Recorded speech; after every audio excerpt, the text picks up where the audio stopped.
let's apply our partial fractions decomposition process to find this antiderivative.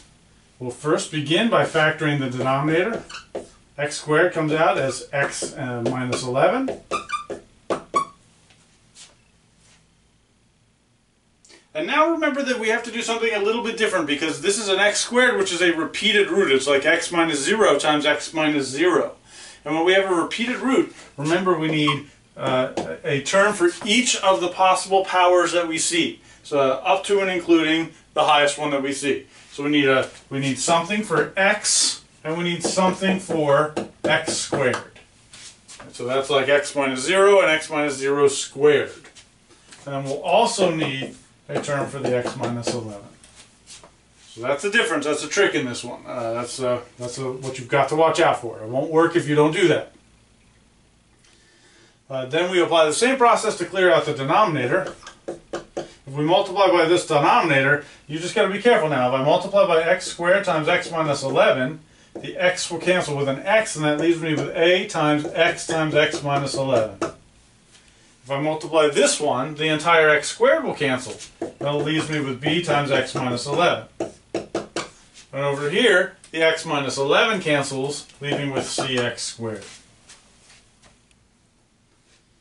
If we let x equal 11, then this term and this term go away, which is great, and we get 121 is c times x squared, which is 121.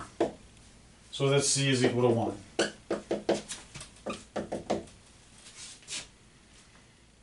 If I let x equal to 0, that's the other option. Letting x equal 0 will clear this and this out. If x is equal to 0, I get 121. That's 0. That's 0. So I get b times negative 11. Which means that b is equal to negative 11.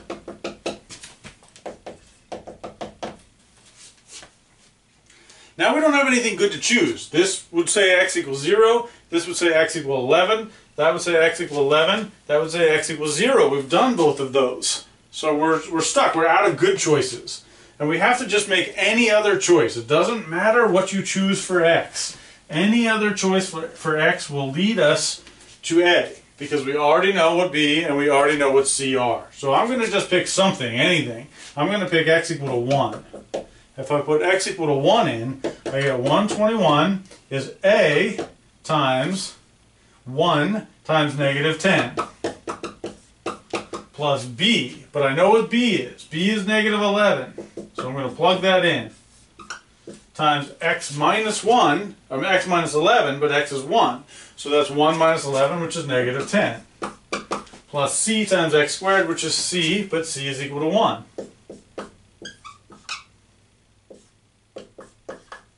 So I get 121 is equal to negative 10a. That's plus 120, and that's plus 1. So that's 121 is equal to negative 10a plus 121.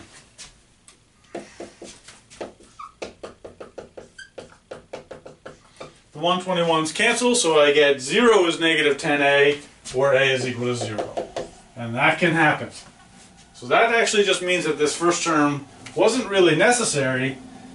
You still have to do the whole process because we may very well end up getting something which is not 0 here.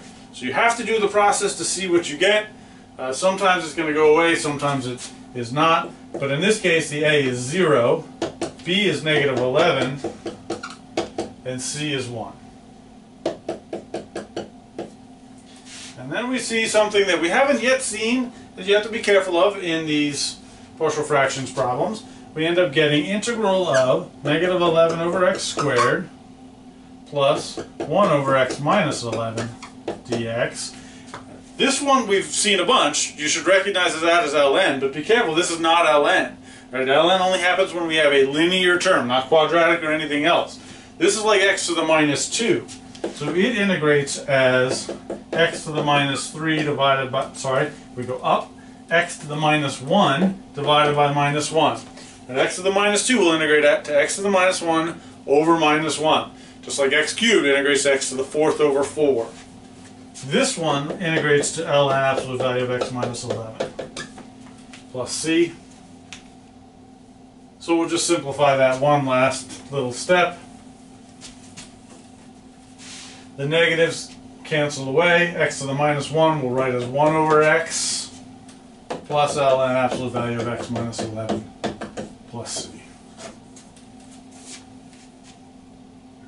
And that's what we got.